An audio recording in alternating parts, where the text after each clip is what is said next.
I think one of the tax breaks we should look at is to provide those kind of tax breaks for people who are buying their own insurance.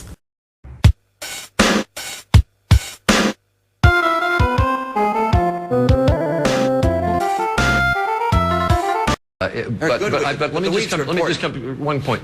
Yes or no? In your national plan, would you mandate people to get insurance? I wouldn't tell every state. Would you mandate? I would not mandate at the federal level that every state do what we do. In Governor Schwarzenegger's state, he's got a different plan to get people insured. I wouldn't tell him he has to do it my way. In the last campaign, I was asked, is this something that you would have the whole nation do? And I said, no. This is something that was crafted for Massachusetts. It would be wrong to adopt this as a nation. That's not what you're shaking your head. That happens. That happens in your book that it should be for everybody. Guys, you took it out of your book. You took it out of your book. His turn, okay, and mine. Let me. You're allowed, Governor. I'll tell you what. Why don't you let me speak? You're allowed to speak. You're allowed to change. Rick, you had your chance. Let me speak. Rick, you had your chance. Let me speak. You're out of time. You're out of time. He ate into your time. You're out of time. Rick, I'm sorry. I haven't had a chance to respond yet because you were interrupting the entire time I was trying to speak. Hello, friends. I'm Mitt Romney. It's time to set the record straight about my position on healthcare. As you can see, it is not easy to get Rick Santorum to listen. But he is confused. The claim that I ever supported a federal mandate has been thoroughly exposed as a smear. See the link to the fact-check article in the description to this video. The article reveals how opponents have taken me out of context. You will also see a link to ROMNEY.com, where many other smears are exposed. Since Santorum specifically mentioned my book, let's take a look at what I actually wrote. This is from page 177 of the hardcover. I said my own preference would be to let each state fashion its own program to meet the distinct needs of its citizens. That directly contradicts what Santorum claimed that I said. He is confused because in the next paragraph I said we could accomplish something for everyone in the country, but Santorum forgot to put on his reading comprehension hat and look at what I was referring to. I said people had been talking about it for decades. Obviously I was not referring to my healthcare plan, since it had only been around for a few years, not decades. I was talking about portable, affordable health insurance. And I was not saying that my plan was the only way to achieve that. Some people do not understand why I put in place a mandate in Massachusetts. So allow me to explain how ROMNEYCARE is supposed to work. I explained this in greater detail in my book. Here are the 3 objectives. In my state, we chose to accomplish the first objective with a penalty. Everyone seemed to like the idea. The Heritage Foundation and other conservatives were on board, and we had the overwhelming support of the legislature, the people of my state, and the media. We were trying to solve a serious problem, because my state had highest healthcare costs in the nation. I didn't realize some people would have a great concern about the penalty. But there are a lot of things I would change now if I could. Yeah, a lot of things I'd change. It's not perfect. There are a lot of things in that bill that don't work. But the nice thing about a state solution to a state problem is that it's relatively easy to make changes and improve it. And I can tell you, if I were governor of Massachusetts, the problems people point out, I'd fix. When I say that I am standing by the healthcare plan I passed in Massachusetts, what I mean is that I am standing by the objectives we discussed, but not necessarily the details. Especially since the legislature overrode several vetoes and the new governor has changed the plan. The penalty is one of the things I would change. I wrote in my book that I would rather have provided a tax break for those who have health insurance rather than a tax penalty for those without health insurance. Now let's talk a little about the difference between a state mandate and a federal mandate. To understand the difference, let us use an analogy. Government is good as long as it obeys the people and stays within the limits the people established in their constitution. The problems arise when the government gets too powerful and develops a mind of its own. Like the Terminator. then it defies the will of the people and will stop at nothing to increase its own power. That's what we saw with Obamacare. The people did not want it. And that's the reason conservatives are concerned with Obama, and it's also why conservatives have nothing to fear from me. ROMNEYCARE was definitely the will of the people in Massachusetts. And if it hadn't been their will, I wouldn't have done it.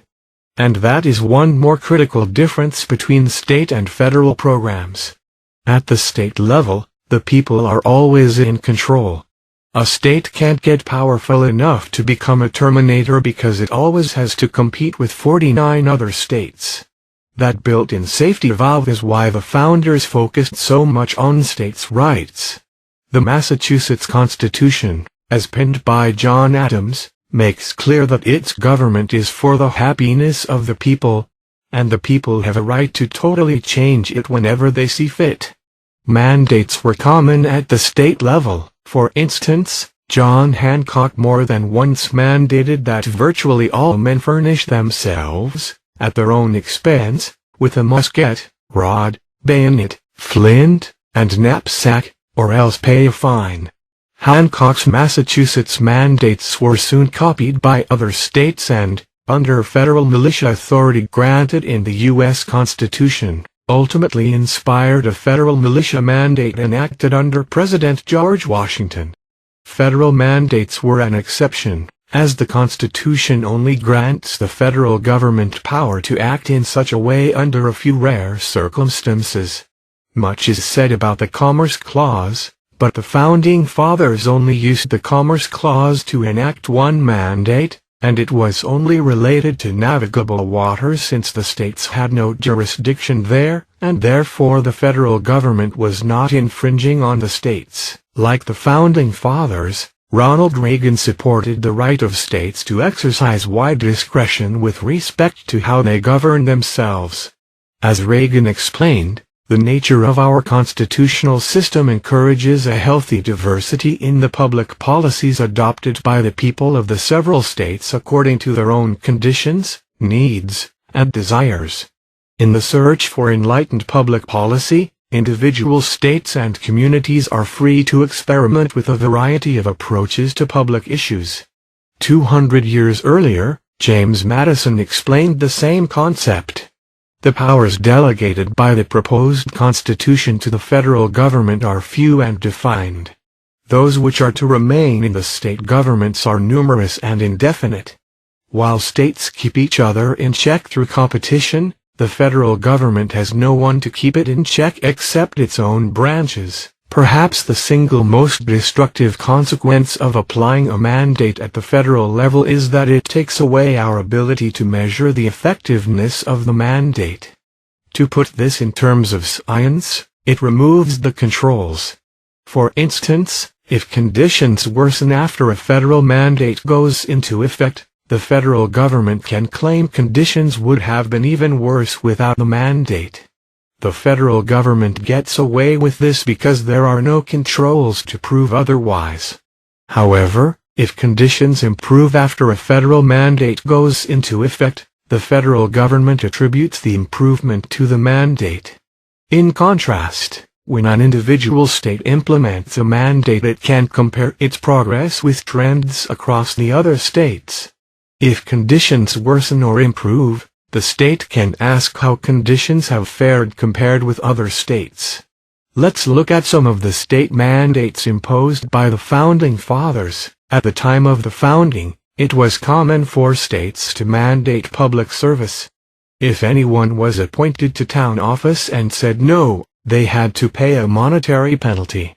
For instance, Thomas Jefferson signed such a law in Virginia, and that law along with other similar laws were enforced by founders Benjamin Harrison and Patrick Henry. Patrick Henry, of course, is famous for saying "give me liberty or give me death," yet he had no problem with a state mandate that people had to serve in an appointed office or face a penalty. Another type of mandate was the fence mandate, which was also very common. If a neighbor wanted a fence along the property line, one was obligated to build and maintain an equal share of the fence, to a height and composition specified by law. Even if they did not want the fence and only the neighbor wanted it. A typical penalty for failing to follow the mandate was at least the cost of building and repair, and in some states up to twice that cost. Other people were appointed as fence viewers to examine the fences. If someone did not want to be a fence viewer but were appointed to be one and refused, they had to pay a penalty. Fence mandates were directly enforced by Benjamin Franklin, John Hancock, Samuel Adams and others. Speaking of Samuel Adams, he understood the concept of states' rights better than anyone, because he invented the concept. Like me, he was also governor of Massachusetts. And as governor, he did something very interesting. He mandated that the family of any poor person in the state had to support that pauper. The 1793 law was entitled, "An Act Providing for the Relief and Support, Employment and Removal of the Poor."